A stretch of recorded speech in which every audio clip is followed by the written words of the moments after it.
Doctor Manjiri Karekar. आपण आज comparative government and politics या विषयातला एक नवीन प्रकरण बघणार आहोत. ते म्हणजे विकसित राज्य आणि विकसनशील राज्य याच्यामध्ये राज्याची भूमिका काय असते, असा आपल्याला हा थोडासा टॉपिक आहे नवीन आपल्यासाठी. तर आपण तुलनात्मक राजकारण आणि शासन हे जे बघतोय, शासन राजकारण वगैरे, याच्यामध्ये काय आहे की वेगवेगळ्या देशांमध्ये वेगवेगळ्या पद्धतीची भूमिका राज्य बजावते. विकसित राज्यांमध्ये याची भूमिका थोडी वेगळी असते आणि विकसनशील राज्यांमध्ये याची भूमिका वेगळी असते. ओके, म्हणजे विकसित राज्यांमध्ये कदाचित राज्याची भूमिका मर्यादित असेल, कारण विकास झालेला असतो आणि राज्याचं कार्यक्षेत्र मर्यादित असू शकतं.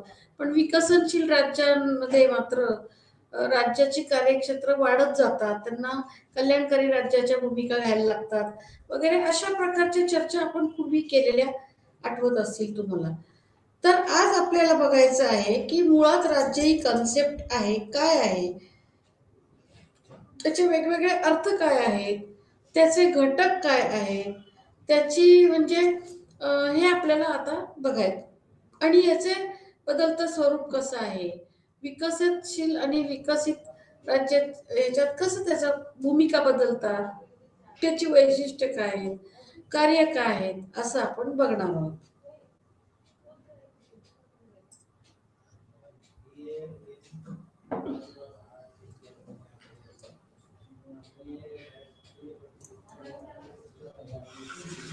तर सगळ्यात आधी आपण असं बघूयात की याचा जो गाभा घटक आहे तो म्हणजे राज्य म्हणजे काय.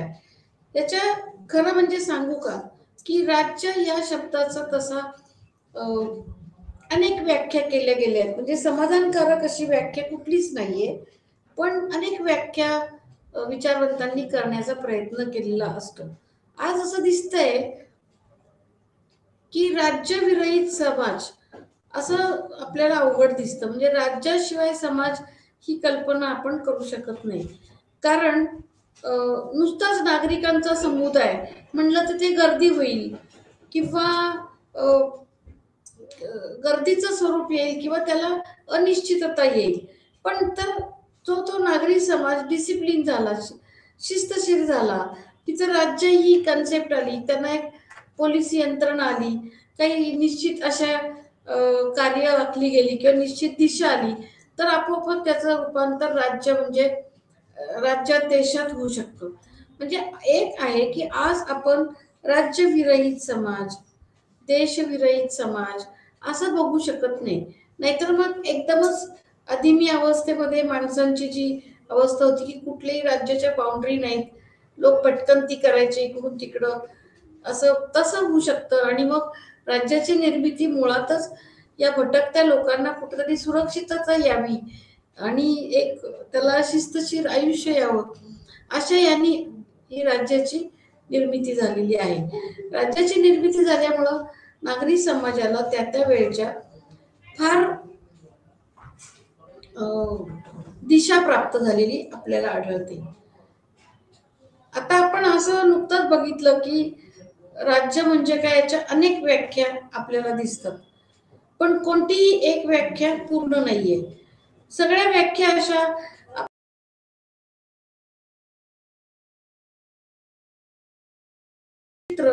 कुठलीच व्याख्या करत नाही, लक्षात घ्या.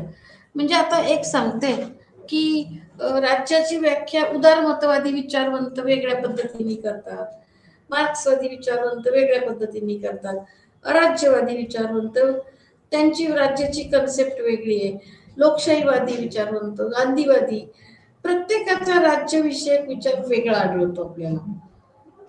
आढळलं म्हणजे आता उदारमतवादी असतात ते राज्याचे अधिकार मर्यादित करतात आणि नागरिकांना अधिक स्वातंत्र्य देतात, कारण उदारमतवाद हा मुळात स्वातंत्र्यावरती आधारित आहे. अशा वेळेला आपोआपच नागरिकांचे हक्क आणि वाढतात आणि राज्य लिमिटेड मर्यादित अशी भूमिका बजावतात. पण मार्क्सवाद्यांची राज्याची कल्पना वेगळी आहे. मार्क्सवादी असं म्हणतात, बरोबर उलटी विचारसरणी आहे त्यांची उदारमतवाद्यांची. मार्क्सवाद्यांच्या मते की राज्य हे शोषण करण्याचं एक मोठं साधन आहे. ते राज्याला दमन यंत्रणा म्हणतात, रिप्रेसिव्ह मशिनरी असं म्हणतात.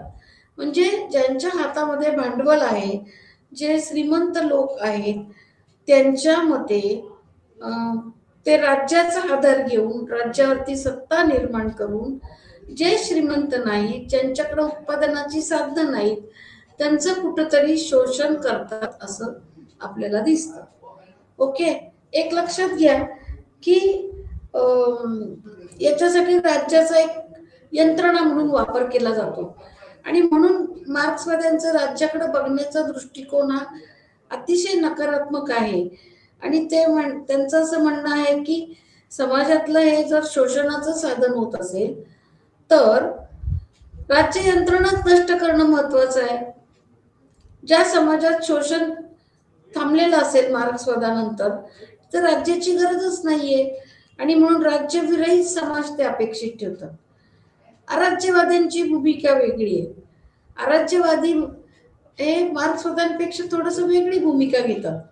कारण अराज्यवादी या शब्दातच कळतंय ना की यांना राज्यसंस्था नकोय, राज्यसंस्थेला यांचा विरोध आहे, इथपर्यंत कळलं.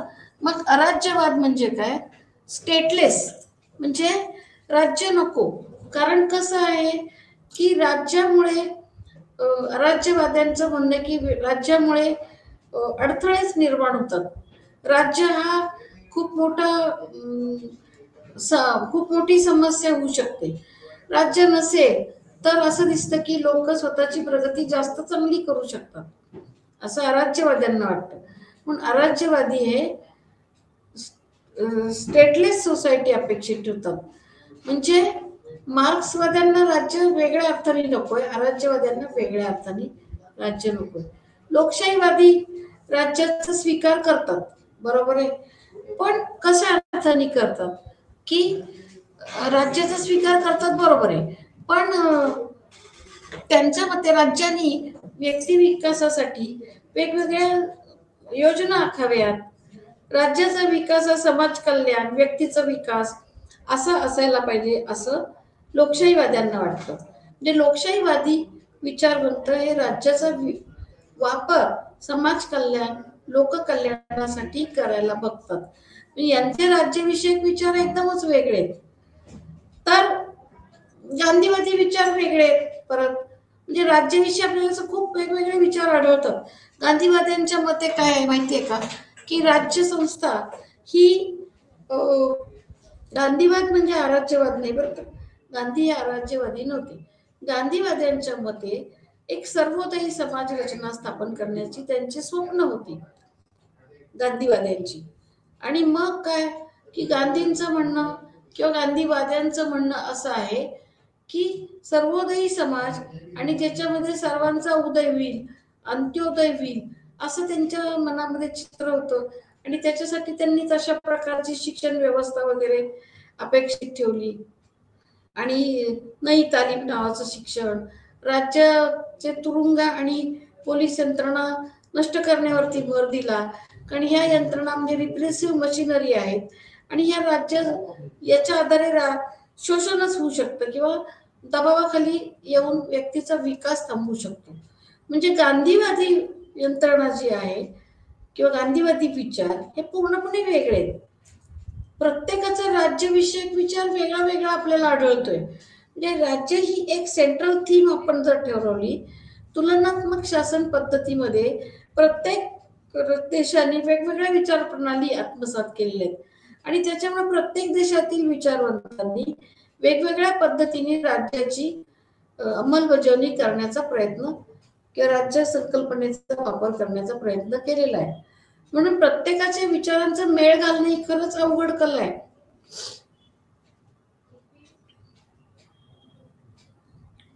क्रोपोटकिन, बाकुनिन हे सुद्धा अराज्यवादी विचारवंत आहेत. पृथा हे अराज्यवादी विचारवंत आहेत. तर त्यांच्या मते सुद्धा काय राज्य व्यक्तीच्या विकासातला मोठा अडथळा आहे. म्हणजे व्यक्तीचं जे पूर्ण स्वातंत्र्य राज्याच्या नसण्यामध्ये आहे, ते राज्याच्या असण्यामुळे या स्वातंत्र्यामध्ये अडथळे निर्माण होतात असं त्यांचं म्हणणं आहे. म्हणजे आपल्याला असं याच्यातून थोडक्यात दिसतंय की प्रत्येकाचा जो व्ह्यू आहे तो वेगवेगळा दिसतो आपल्याला. ओके. मॅक्स वेबरचं म्हणणं अजूनच वेगळं आहे.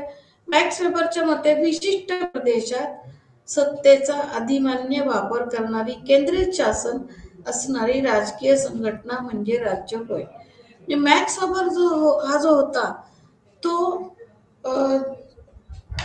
जर्मन समाजशास्त्रज्ञ होता. ओके. आणि त्यांनी समाजशास्त्राला भरपूर म्हणजे योगदान दिलेलं आहे.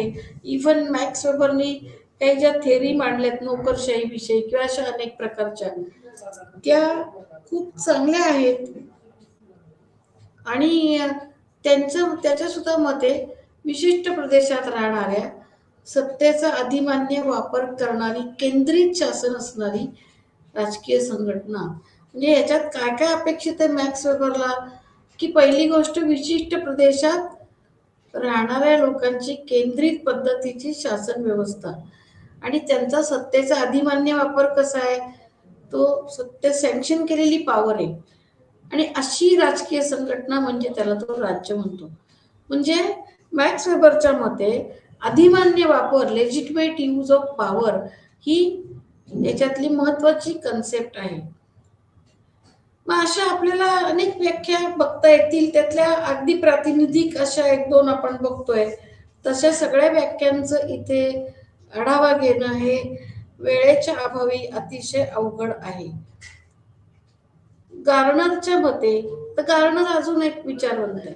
त्याच्या मते विशिष्ट भूप्रदेशावर बाह्य नियंत्रण नसलेल्या संघटित शासन असलेल्या लोकांचा समुदाय म्हणजे राज्य होय. म्हणजे गार्नरच्या मते विशिष्ट भूप्रदेशावर बाह्य नियंत्रण कुठलंही नको, म्हणजे no external interference, no external control, असं ऑर्गनाइज्ड गव्हर्नमेंट असलेला कम्युनिटी, लोकांचा समुदाय म्हणजे राज्य, असं तो व्याख्या करतोय. म्हणजे इथे सुद्धा काय आहे की free from external control, organised असं गव्हर्नमेंट आणि असा त्याचा अर्थ आपल्याला म्हणता येईल. मॅक आयवरच्या मते दंडशक्ती धारण केलेला विशिष्ट प्रदेशातील समाज म्हणजे राज्य होय. मॅक आयवर वेगळंच बोलतोय बरं. दंडशक्ती तो कोर्सिव्ह पॉवर याच्यात एक्सपेक्ट करतोय. म्हणजे दंडशक्ती धारण केलेला विशिष्ट प्रदेशातील समाज म्हणजे राज्य होय. म्हणजे काय बरं, की विशिष्ट प्रदेशातला समाज म्हणजे राज्य, असं अर्थ याचा होतोय. याच्याकडे म्हणजे ज्याच्यामध्ये त्या समाजाकडे कुठंतरी दंडशक्ती म्हणजे पोलीस, तुरुंग, असं जे व्याख्या आहेत,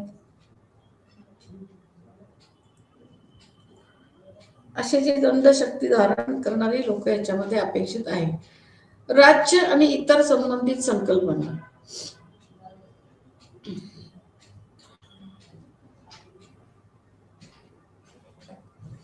आता आपण आतापर्यंत काय बघितलं की राज्य म्हणजे काय, राज्याच्या वेगवेगळे दृष्टिकोन कसे आहेत, वेगवेगळे विचार कसे आहेत, हे थोडस आपण आतापर्यंत बघितलं.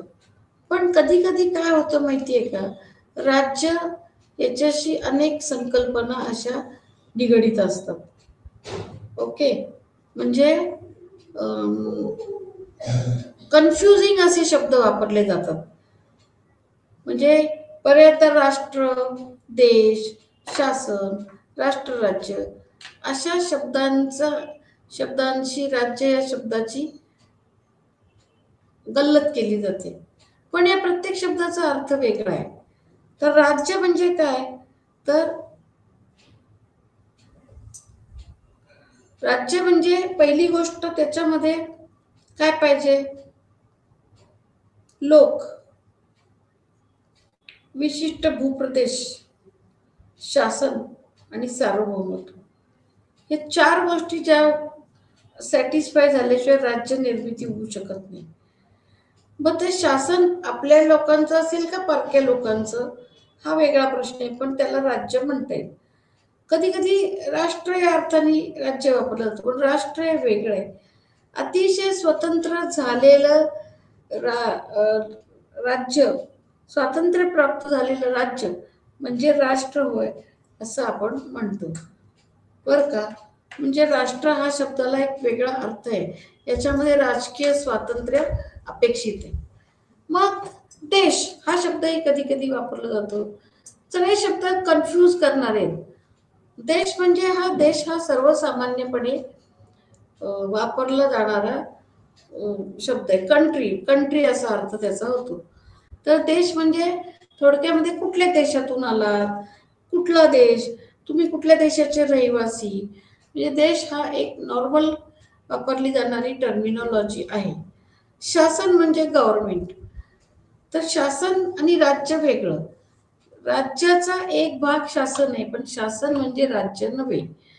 ज्या राज्याला स्वतःचं शासन आहे, परकीय असो किंवा स्वतःच असो, त्याला आपण राज्य म्हणतो. राष्ट्रराज्य असाही शब्द कधी कधी वापरला जातो. राष्ट्रराज्य म्हणजे काय कळतंय?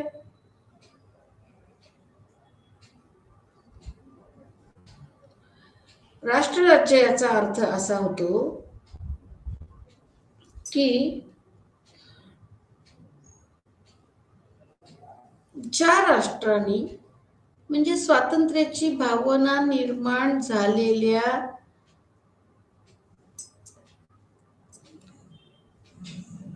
लोकांच्या समुदायाचा आपण उल्लेख राष्ट्र असा करतो.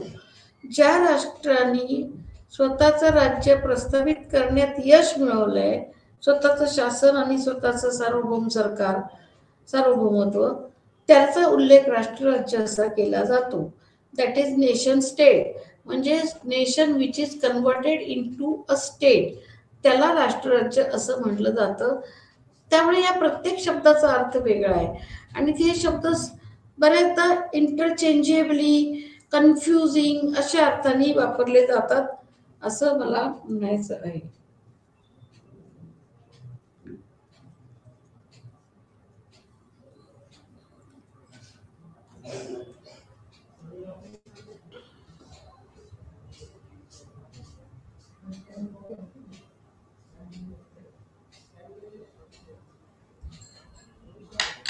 आता एक थोडासा वेगळा थोडासा आपण बघूयात विचार की राज्याविषयी उदारमतवादी व मार्क्सवाद्यांचा काय दृष्टिकोन आहे.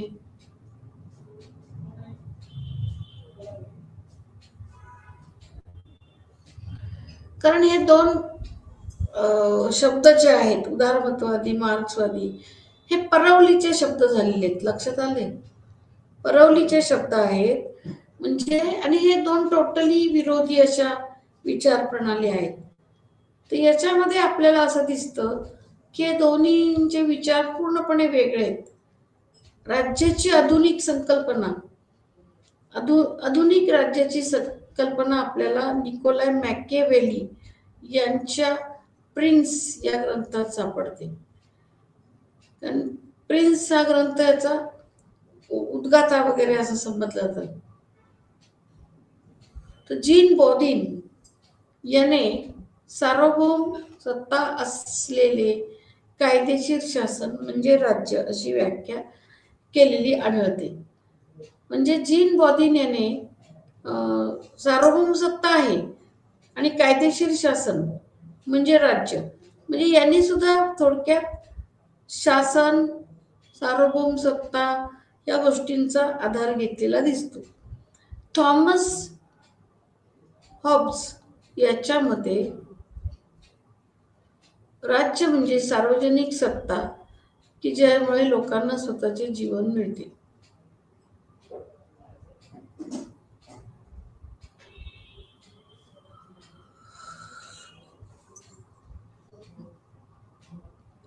हॉब्स याने राज्याविषयक विचार जे मांडले ते एका विशिष्ट बॅकग्राऊंड वरती मांडलेले आहेत. कारण हॉब्सनी ज्या काळामध्ये विचार त्याचे मांडले तो काळ असा होता की त्याला अनियंत्रित राजेशाहीचं समर्थन करण्याच्या पलीकडे काही पर्यायच नव्हता आणि म्हणून तो काय करतो, असं चित्र निर्माण करतो की राज्य हे व्यक्तीचं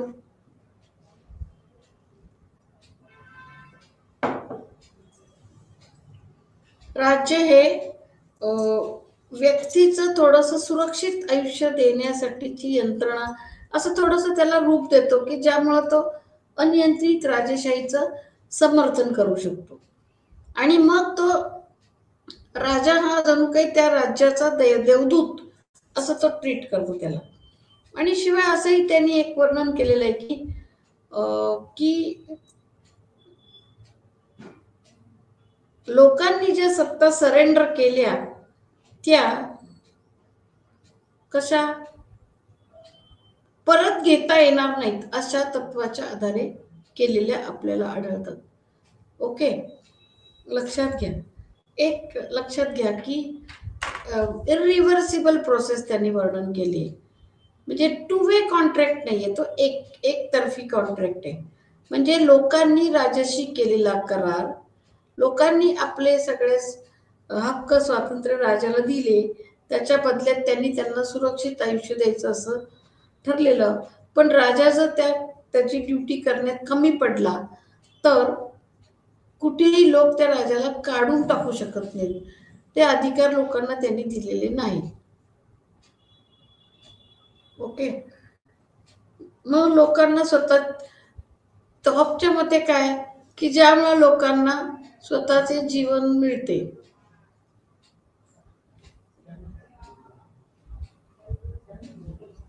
तर बेंथॅमच्या मते राज्य हे अधिकतम लोकांचा अधिकतम आनंद मिळवण्याचे साधन आहे. Okay,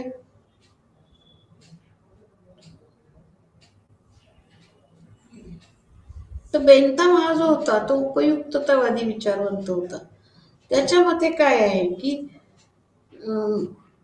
greatest pleasure of greatest number, greatest happiness of greatest number, असं त्याचं थोडंसं सूत्र होतं. म्हणजे बेंथॅमनी काय म्हणलं की राज्य हे अधिक जास्तीत जास्त लोकांना आनंद कसा मिळेल त्याचं ते साधन आहे. तर हा उपयुक्ततावादी विचारवंत होता. पण याच्यामध्ये काय होतं की सगळ्याच लोकांना, अधिकतम लोक म्हणजे काही लोक दुःखी पण राहू शकतात, सगळीच लोक खुश होतील असं नाहीये. आणि म्हणून मग याच्यामध्ये पुढं पुढं पुढं अजून त्याच्यामध्ये बदल होत गेले या थेअरीमध्ये, उपयुक्ततावादी सिद्धांतामध्ये. आणि मग मिलने अजून परत बदल केले, जॉन स्टुअर्ट मिलनी. ओके, जेरेमी बेंथॅम, त्याच्यानंतर मग त्याचा शिष्य जेम्स मिलचा अनुयायी म्हणजे त्याचा मुलगाच जॉन स्टुअर्ट मिल, हे सगळ्यांनी लिबरल थॉट्स, उपयुक्ततावादी विचारवंत असं मांडलेले आपल्याला आढळतात. यानंतर राज्य ही कल्पना युरोप व इतर देशांमध्ये पसरली. म्हणजे राज्य ही कन्सेप्ट नंतर हळूहळू सगळीकडे पसरली, कारण युरोपमध्ये सुद्धा आधी कॉन्क्रीट स्टेट अशी कल्पना नव्हती. लक्षात येत आहे, त्यावेळेला पोपच सगळं राज्य होतं ना. पोप म्हणेल तो खरं, पोप म्हणेल तो कायदा. आणि मग हे पोपला कुठेतरी त्याची सत्ता थांबवली पाहिजे आणि म्हणून त्याला विरोध केला गेला. आणि त्यांच्या विरोधात ज्यांनी आवाज काढला त्यांना आपण प्रोटेस्टंट म्हणून ओळखतो. एक लक्षात घ्या की त्याच्यानंतर या उठावानंतर, प्रोटेस्टंट चळवळीच्या नंतरच कुठेतरी पोपची सत्ता त्याला आळा बसला आणि कुठेतरी राज्य ही संकल्पना उदयाला पावली असं आपल्याला दिसतं. नंतर ती सगळ्या देशांमध्ये पसरली. त्याच्या आधी राज्य ही संकल्पना इतकी काही अशी खूप स्ट्रॉंगली ऍक्सेप्टेड अशी नव्हती. कारण वन्स अपॉन अ टाइम, कोणत्या काळी राज्य ही कन्सेप्ट येण्याच्याही पूर्वी गटागटांनीच लोक राहायचे, टोळाटोळ्यांनी राहायचे आणि अंधाधुंद कारभार होता. फ्युडल सिस्टीम होती, मास्टरनी स्लेव्ह ही कन्सेप्ट होती. आणि म्हणून आपल्याला असं दिसतं की राज्य ही कन्सेप्ट हळूहळू हळू पॉप्युलर होत गेली आणि कुठंतरी त्याला स्टॅबिलिटी लोकांच्या आयुष्याला येत गेली.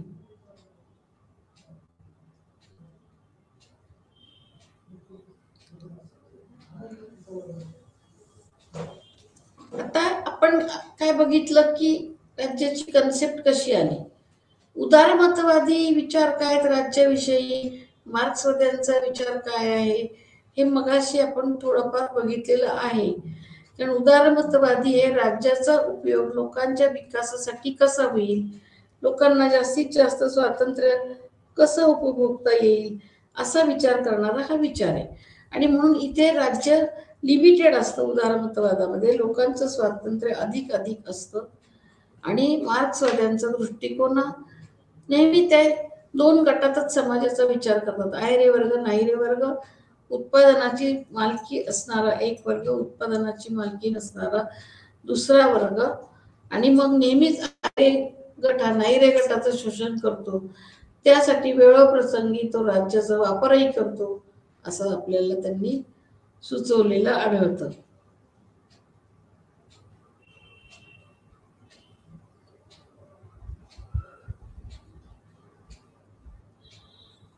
यानंतर आता हे बघितलं उदारमतवादी मार्क्सवादातला काय फरक आहे, तो मगाशी पण आपण चर्चा केली.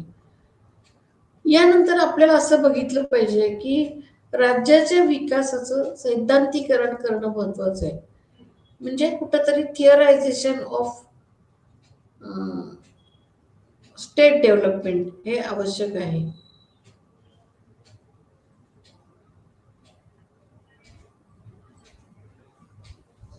आता हे थिअरायझेशन कसं करायचं, कारण कसं आहे की त्याचं थिअरॉटिकल करणं खरंच अवघड आहे.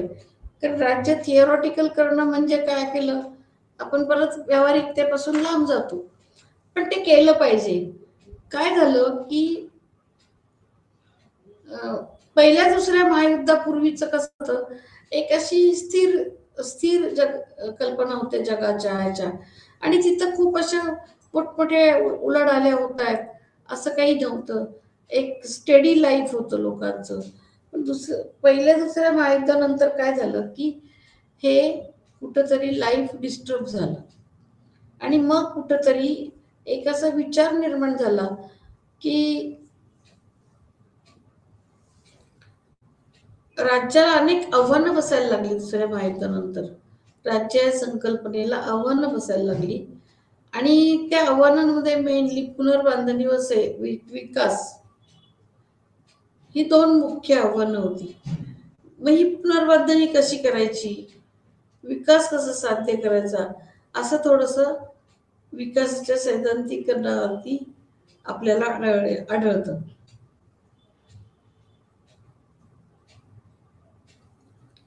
आता पुनर्बांधणी आणि विकास, आणि हा जो विकासाचा प्रश्न आहे किंवा रिडेव्हलपमेंट किंवा रिबिल्डिंग ऑफ स्टेट, तर हे जे आहे ही समस्या पडझड झालेल्या बऱ्याचशा देशांपुढे होती. म्हणजे नॉट ओनली इन युरोप, फक्त युरोपमध्येच ही समस्या होती अशी नाही, कारण युद्धांचे फटके युरोपलाही बसलेले आहेत.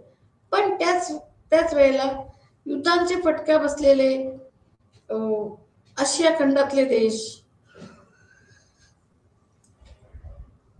आफ्रिका खंडातील देश, असं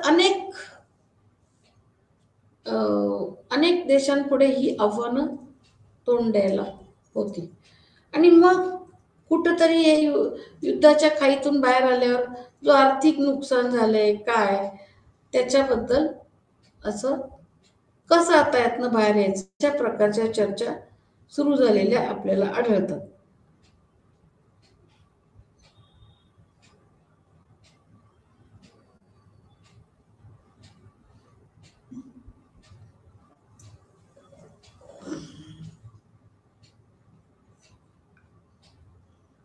आता याच्यामध्ये अजून एक छोटीशी कन्सेप्ट आपल्याला शिकायची आहे, ती म्हणजे विकास ही कल्पना. तर विकास म्हणजे डेव्हलपमेंट ही एक कॉन्सेप्ट आहे. तर आपल्या मनामध्ये विकास म्हणजे फक्त भौतिक विकास आपल्या मनामध्ये येतो की विकास झाला म्हणजे काय, इलेक्ट्रिसिटी आली, दळणवळणाची साधनं वाढली, विकास झाला म्हणजे लोकांना सगळ्या फॅसिलिटीज भरपूर मिळायला लागल्या, असं आपल्याला थोडंसं डोळ्यापुढे येतं. तर विकास ही आर्थिक विकासाशी संबंधित संकल्पना आहे. तर दुसऱ्या अर्थात याचा फक्त आर्थिक विकास, दुसऱ्या अर्थात यात फक्त आर्थिक विकास नाही, राजकीय आणि सामाजिक विकास येतो. म्हणजे डेव्हलपमेंट, विकास ही कल्पना फक्त इकॉनॉमिक न राहता पॉलिटिकल, सोशल असं त्याला डायमेन्शन्स प्राप्त झाली.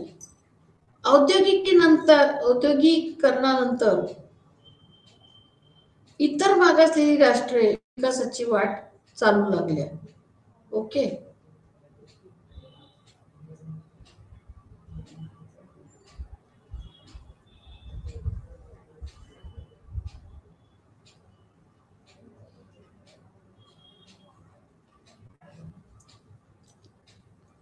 आता या टॉपिक मधलं आपला महत्वाचा जो टार्गेट ग्रुप आहे तो म्हणजे विकसित आणि विकसनशील राष्ट्र.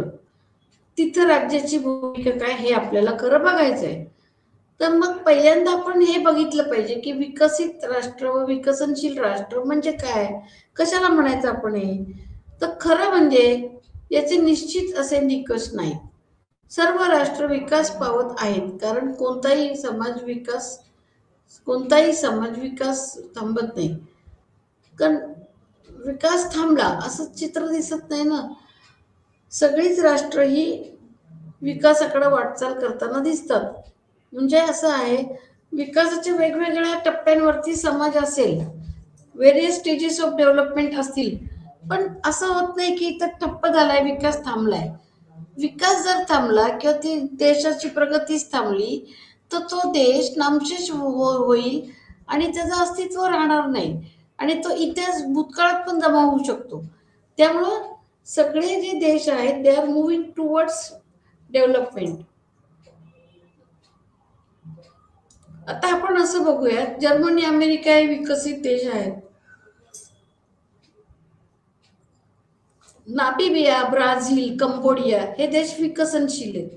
मग हा फरक कसा करायचा, कशाला म्हणायचं विकसित आणि कशाला म्हणायचं विकसनशील देश. तर पहिल्यांदा हा फरक करायला शिकला पाहिजे. कारण कसं आहे की विकसित कशाला म्हणायचं हे पहिल्यांदा आपण ठरवलं की मग ज्या देशांकडे ही लक्षणं नाहीत त्यांना आपण विकसनशील देश असं म्हणू शकतो.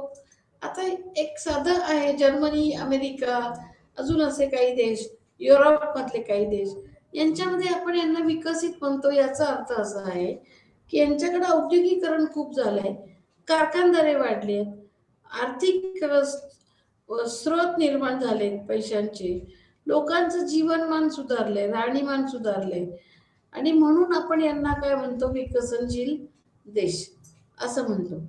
पण हा फरक कसा करायचा, हे राहणीमान वाढले वगैरे त्यामुळे ते आपण म्हणतोय विकसित देश आहेत, बरोबर आहे.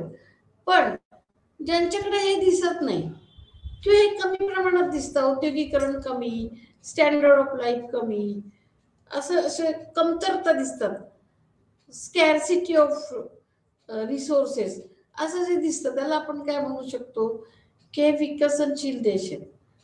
ओके. म्हणजे याच्यात असं होत नाही की आपण त्या देशांची कुठेतरी दर्जा किंवा व्हॅल्यू कमी करतोय असं म्हणत नाही आपण. आता एक सांगा,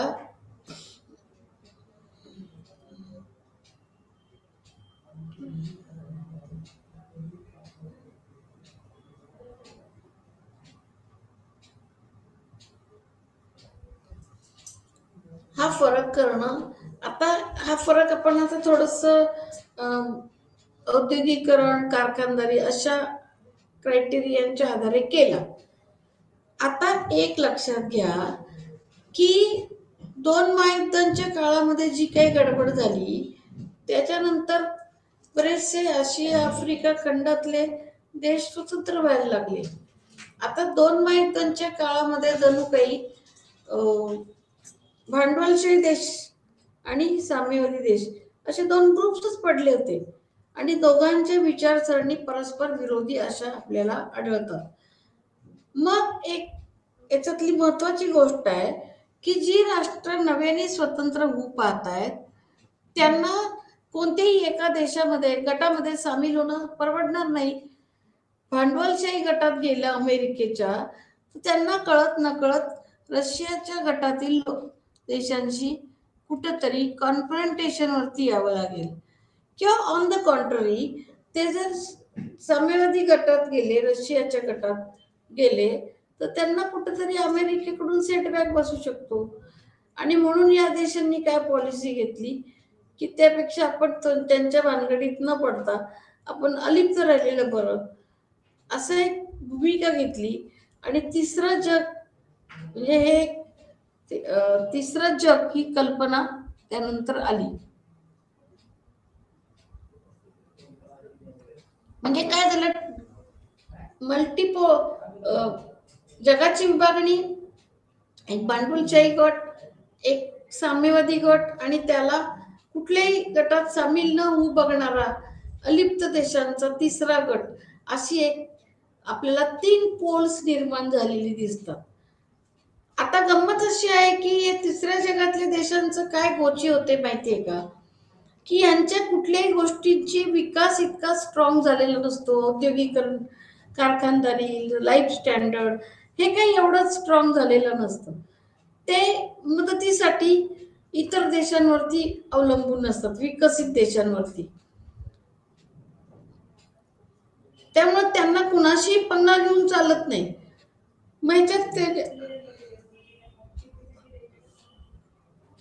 ते देश सोयीने अमेरिकेची मदत घेतील, रशियाची मदत घेतील असं करतात. पण याचा अर्थ असा नाही की त्यांनी त्यांचं राजकीय स्वातंत्र्य कुणाला तरी देऊन टाकलं नाही. ते अबाधित ठेवून ते आर्थिक मदत घेतात. काही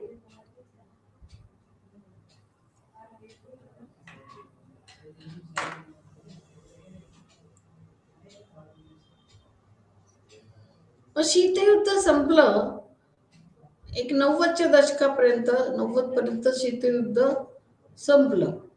ओके, पण त्यानंतर तिसरं जग ही कल्पनाच कालबाह्य झाली.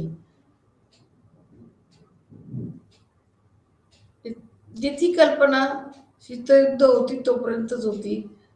आता काय काय कल्पना आली त्याच्याऐवजी की आता विकसनशील देश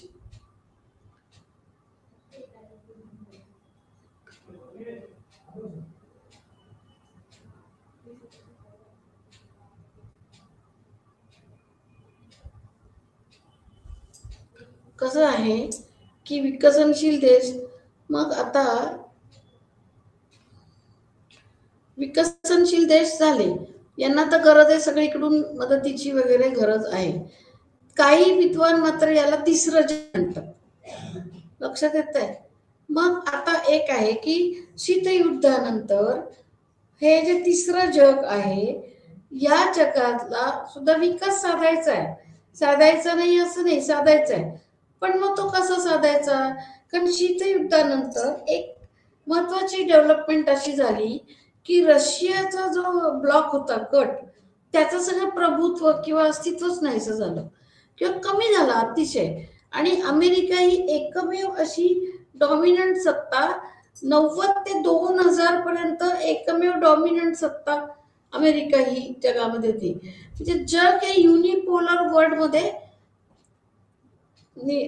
कन्वर्ट झालं, एक ध्रुवीय जग असं. पण मग कुठंतरी 2000 दशकाच्या शेवटी कुठंतरी चायना ही अमेरिकेला स्पर्धा करणारी अशी एक इमर्जिंग पॉवर अशी निर्माण झालेली आपल्याला दिसते. ओके, आज चीननी पण खूप आर्थिक प्रगती केली आहे आणि आज चीन हा आशिया खंडातली डॉमिनंट अशी सत्ता झालेला आहे. म्हणजे आशिया खंडामध्ये चीन हा एक, चीननी तर आज आशिया खंडातल्या अनेक देशांना कर्ज दिले आहेत. ती देश कर्जानी वाकलेत. काल परवा तुम्ही टीव्हीत बघितलं असेल की त्याच्यामध्ये पाकिस्तान पण आहे, बांगलादेश आहे, नेपाळ आहे, भूतान आहे, अनेक देश आहेत असे की ही सगळी, श्रीलंका पण आहे, ही चीनच्या ओझ्याखाली आहेत. म्हणजे आज परिस्थिती अशी आहे की आशिया खंडामध्ये चीन हा एकमेव आर्थिक सत्ता होऊन बसलेला आहे. भारत पण हा इमर्जिंग पॉवर आहे. म्हणजे बघा आता राज्याच्या भूमिका याच्यात कशा बदलत जातील हे इंटरेस्टिंग आहे ऐकून घेणं, समजून घेणं. म्हणजे की याच्यामध्ये राज्याची भूमिका बदलतीये. कारण जर एखादी सत्ता डॉमिनंट होत असेल तर आपोआपच राज्याची रोल वाढतो, राज्याचा इंटरफिअरन्स वाढतो. आणि मग आज बघतोय चीन हा महत्वाची सत्ता होतोय. भारत सुद्धा मोदी शासनाच्या प्रयत्नांनी इमर्जिंग पॉवर, कारण डिजिटायझेशन वगैरे खूप करतोय आपण, खूप ग्लोबल करार केलेत, जागतिक करार केलेत, एमओयूज खूप साईन केलेले आहेत आपण. म्हणजे ही सगळं एक एवढ्या 10 वर्षात भरपूर आपण बदलवलेलं आहे. मग गंमत अशी आहे की काही जण याला तिसरं जग असं संकल्पना वापरतात. याला काही जण काय शब्द वापरतात, उत्तर दक्षिण संवाद असाही शब्द वापरतात. म्हणजे काय बरं उत्तर दक्षिण संवाद? म्हणजे असं आहे की उत्तरेकडची राष्ट्र म्हणजे पूर्वी G7 G8 म्हणून ओळखली जातात आता, G8 किंवा तर तो जो गट आहे G20 झाले ते आता, तर ते गट ही श्रीमंत राष्ट्र म्हणून ओळखली जातात. आणि दक्षिणेकडचं राष्ट्र ही गरीब राष्ट्र. म्हणजे जर पृथ्वीच्या आपण 2 भागामध्ये असं जर इमॅजिन केलं, कल्पना केली की उत्तर गोलार्ध दक्षिण, तर सगळी श्रीमंत राष्ट्र उत्तर साईडला लोकेट झाली आणि दक्षिण साईडला सगळी गरीब राष्ट्र लोकेट झाली. मग आपण असं म्हणतो की ज्या वेळेला ही डेव्हलपिंग किंवा अशी राष्ट्र संवाद साधायला बघतात श्रीमंत राष्ट्रांशी, त्याला नॉर्थ साऊथ डायलॉग असा पण एक प्रबलीचा शब्द वापरला जातो, उत्तर दक्षिण संवाद. मग हा संवाद एस्टॅब्लिश होणं हे महत्वाचं आहे, त्याशिवाय जगाचा विकासच होणार नाही. लक्षात येते? उत्तर दक्षिण संवाद होणं महत्वाचं आहे. आणि होतंय काय की उत्तरेकडच्या देशांनी दक्षिणेकडच्या देशांना किती मदत केली तरी परत काय होतं की दक्षिणेकडची राष्ट्र तितक्या प्रमाणामध्ये प्रगती नाही करू शकत की उत्तरेच्या बरोबरीत राहतील. म्हणजे पुन्हा हा जो गॅप आहे उत्तर दक्षिण प्रगतीचा तो वाढतच जातो, असं लक्षात ठेवायला हरकत नाही तुम्ही.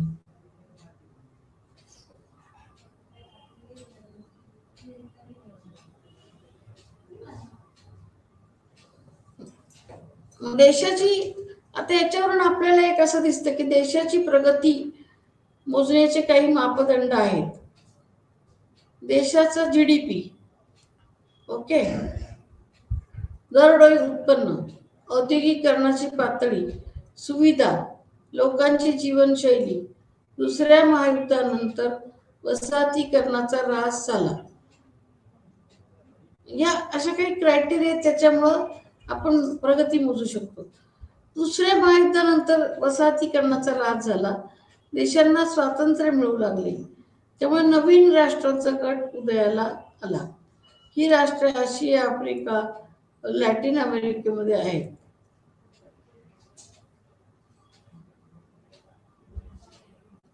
या राष्ट्रातील राज्य समजावून घेताना ऐतिहासिक अनुभव, त्यांना आलेली आव्हाने यांचा सुद्धा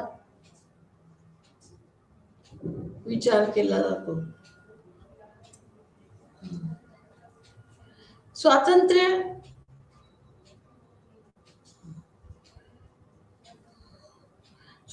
मिळण्याच्या वेळी या देशांना आर्थिक पेच प्रसंग, निरक्षरतेचा, शिक्षणाचा प्रश्न, सार्वजनिक आरोग्य, सामाजिक तणाव, राजकीय जाणीवेचा अभाव या समस्यांना तोंड द्यावे लागले.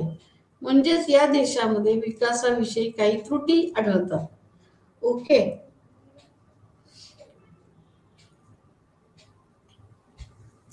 म्हणजे हे देश जरी स्वतंत्र झाले तरी त्यांना इतक्या प्रश्नांना तोंड द्यावे लागले की इकॉनॉमिक क्रायसिस होते त्यांचे, इलिटरसी, निरक्षरता, शिक्षणाचा नव्हता, वारच नाही, आरोग्याचे प्रश्न, सामाजिक ताणतणाव, राजकीय जाणीवेचा अभाव अशा समस्यांना तोंड द्यावे लागले. म्हणजेच या देशांमध्ये विकासाविषयी डिफिशियन्सी आढळतात. मग कसा विकास होणार यांचा? यामुळे या देशांपुढे प्राधान्याने आर्थिक विकास व सामाजिक राजकीय प्रगती ही उद्दिष्ट होतीच. दुसऱ्या प्रकारात काय होतं, विकसित राष्ट्र येतात. यात भांडवलचे राष्ट्र येतात. पश्चिम युरोप, उत्तर अमेरिका, न्यूझीलंड, ऑस्ट्रेलिया, जपान. विकसित राष्ट्रे म्हणजे ज्यांची आर्थिक प्रगती व विकास व लोकांची जीवनशैली चांगली असते असे अशी राष्ट्र. मग आता गंमत, आपल्याला आपला मेन टॉपिक ऑफ इंटरेस्ट काय आहे की या अशा राष्ट्रांमध्ये राज्याचं स्वरूप कसं असतं, तर आपण थोडंसं तिकडं फोकस करूयात. विकसित राष्ट्रांमधील राज्याचे स्वरूप. विकसित राष्ट्रांमध्ये प्रत्येक राष्ट्राचा इतिहास, संस्कृती, परंपरा, संस्थात्मक रचना वेगवेगळ्या असतात. या राज्यांनाही अनेक समस्यांना तोंड द्यावे लागते. याची दोन प्रमुख वैशिष्ट्य, एकतर हे देश खूप औद्योगिकरण झालेले आहेत आणि दुसरं खाजगी मालकी आणि नियंत्रण. म्हणजे आता इथं यांच्या रचना वेगळ्या असल्या तरी इथल्या राज्यांनाही समस्यांना तोंड द्यायला लागते. इथलं वैशिष्ट्य काय, औद्योगिकरण, खाजगी मालकी व नियंत्रण. अशा वातावरणामध्ये राज्य संस्थेला तिथे कार्यरत राहायला लागतं. मग एक लक्षात घ्या की विकसित राष्ट्रांमध्ये सुद्धा राज्य संस्थेला काही प्रमाणामध्ये लिमिटेशन्स येतात. ग्रामशी हा एक विचारवंत होता. ग्रामशीच्या मते विकसित राज्यांमध्ये राज्य विचार प्रणालीच्या आधारे राज्य करतात. ओके, शक्तीच्या आधारे नाही. त्याच्यामध्ये राज्याकडे दोनच घटक असतात, एक दंडशक्ती, पोलीस, लष्कर, न्याय व्यवस्था. दुसरा घटक समाजाच्या संस्था म्हणजे माध्यमे, शाळा, महाविद्यालय, राजकीय पक्ष, दबाव गट, कामगार संघटना, ज्यांचा वापर सत्ताधारी वर्ग वर्चस्व दाखवण्यासाठी करतो. विकसित राज्यात लोकशाही, राजकीय व्यवस्था व स्थिर शासन हे असते. ओके, म्हणजे विकसित राज्य व्यवस्थेमध्ये काय फरक आहे की तिथे एक तर लोकशाही राज्य व्यवस्था, स्टेबल गव्हर्नमेंट असते, सत्ताधारी वर्ग संपत्ती धारण करतो व त्यांचे समाजावरती प्रभुत्व असते. म्हणजे विकसित राष्ट्रांच्या पुढच्या राज्याच्या समस्या थोड्या वेगळ्या आहेत की तिथे एक सेटल्ड अशी यंत्रणा असते आणि त्या सेटल्ड यंत्रणेमध्ये राज्याला कारभार करायला लागतो. विकसनशील देशात राज्यांचे स्वरूप कसे असते, विकसनशील देशामध्ये कसं असतं ते बघूयात आता. एकतर आशिया, आफ्रिका व लॅटिन अमेरिका या खंडातील देशांना नवीन स्वातंत्र्य प्राप्त झाल्यानंतर अनेक देशांना तोंड द्यावे लागते. साधारणपणे या देशांपुढे गरिबी, आर्थिक परावलंबन, वांशिक, धार्मिक व सामाजिक जातीचे संघर्ष, वसाहतींकडून होणारे शोषण, विषमता, भ्रष्टाचार, अशिक्षितपणा या सगळ्या समस्या होत्या. परंतु या नव्याने स्वतंत्र झालेल्या राष्ट्रांना राजकीय स्थैर्य प्राप्त करणे अवघड झाले. यांना अनेक समस्या असल्यामुळे स्टेबल व्हायला त्रास झालेला आहे. यापैकी बऱ्याच देशांमध्ये सरंजामशाही, आदिवासी संस्कृतीला जवळ जाणारी संस्कृती होती. या देशातील काही भागांनी फुटीरतावादी धोरण स्वीकारून नवीन राज्य तयार केली. लक्षात येत आहे. आता विकसनशील राष्ट्रांपुढे काय काय होऊ शकतं बघा. यातल्या काही राज्यांमध्ये फुटीरतावादी धोरण स्वीकारून नवीन राज्य तयार केली. उदाहरणार्थ नायजेरिया, रवांडा, श्रीलंकेमधील भाषिक संघर्ष, केनियामधले यादवी युद्ध, युगोस्लाविया, सुदान, सोमालिया, इराक, अफगाणिस्तानमध्ये अशी उदाहरणं आपल्याला आढळतात. म्हणजे काय आहे की जी राष्ट्र विकसनशील आहेत तिथे सुद्धा अनेक समस्या असल्यामुळे त्याच्यामध्ये फ्रॅगमेंटेशनची टेंडन्सी खूप आढळते आपल्याला. अशा सर्व परिस्थितीत या राज्यांना काही मूलभूत कार्यही करण्यास जमली नाहीत. आता इतक्या सगळ्या समस्यांना तोंड दिल्यामुळे यांना काही बेसिक गोष्टी करायला पण जमलेलं दिसत नाही, कारण त्यांच्या बेसिक गरजा भागवणंच खूप अवघड होऊन बसलेले. म्हणजेच मूलभूत कार्य म्हणजे अंतर्गत व बाह्य आक्रमणापासून संरक्षण. कारण या राष्ट्रांवरती काय होतं, इझिली आक्रमण होतात. अधिक चांगले शासन करणं जमलं नाही, कारण समस्या सोडवताना सगळा वेळ सगळं एनर्जी त्याच्यातच गेली ना. कायदा व सुव्यवस्था प्रस्थापित करणं. ओके,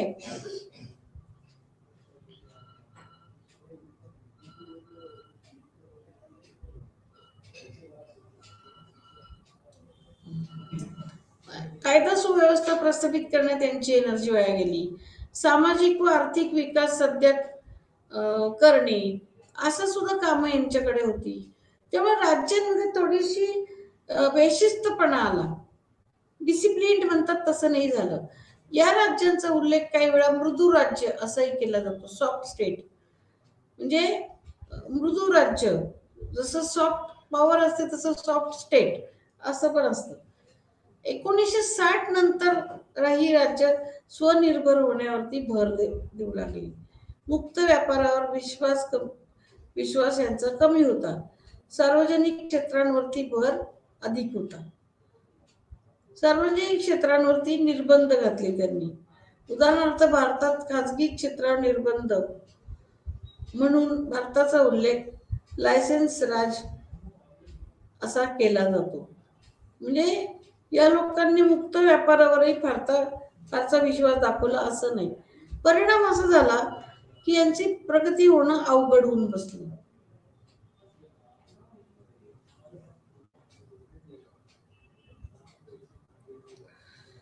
आता आपण असं बघितलं की विकसित राज्य आणि विकसनशील राष्ट्र यांच्यामध्ये राज्याची भूमिका काय असते, तर वेगवेगळ्या पद्धतीच्या आव्हानांना राज्याला तोंड द्यायला लागतं. विकसनशील राष्ट्रांमध्ये हे आव्हानं जास्त असतात, त्यामुळे राज्याला अधिक काम पडतं आणि म्हणून राज्याचा हस्तक्षेपही विकसनशील राष्ट्रांमध्ये वाढतो.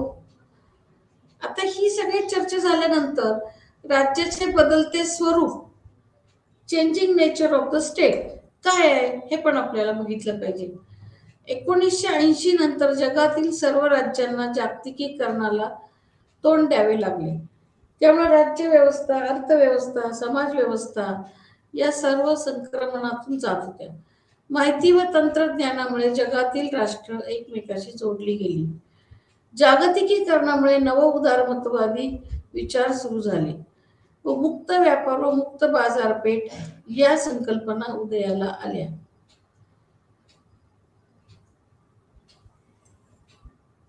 परिणामी काय झालं, जागतिक अर्थव्यवस्थेत बहुराष्ट्रीय कंपन्या उदयाला आल्या, म्हणजे MNCs उदयाला आल्या मुक्त व्यापार मुक्त बाजारपेठमुळे.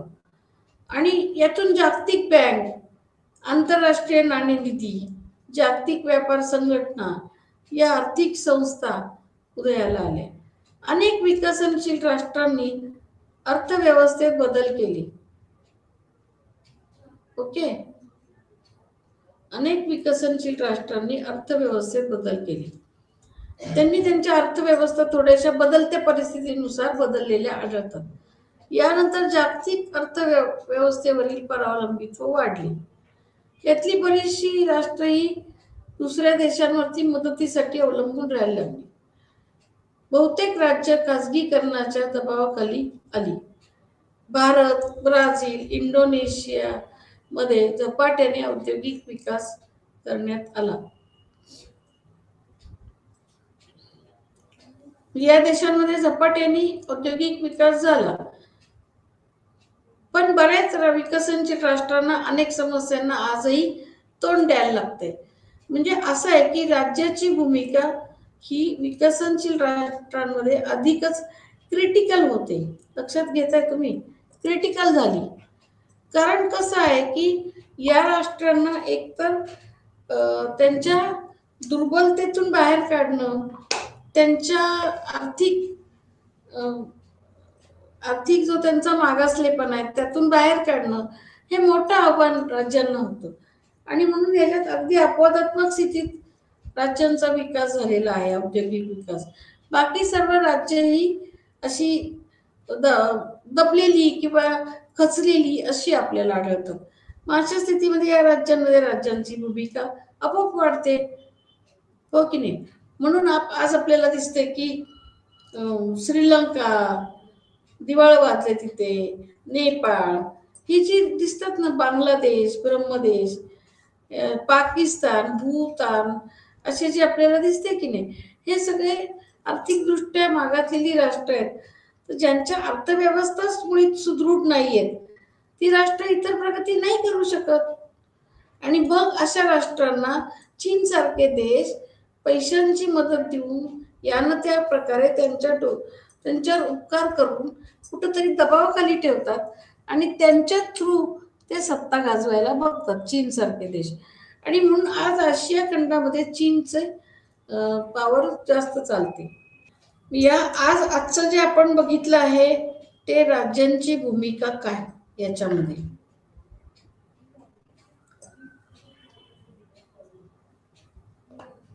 राज्य ही कन्सेप्ट कशी विकसनशील राज्यामध्ये अधिक स्ट्रॉंग होत जाते हे आपण बघितलेलं आहे. आणि आता आपण या आठवड्यामध्ये हे पुढचा जो तास आहे त्याच्यामध्ये सिव्हिल सोसायटी आणि राज्य यांचा काय संबंध आहे, त्यांचे संबंध कसे असायला पाहिजेत हे बघणार आहोत. तर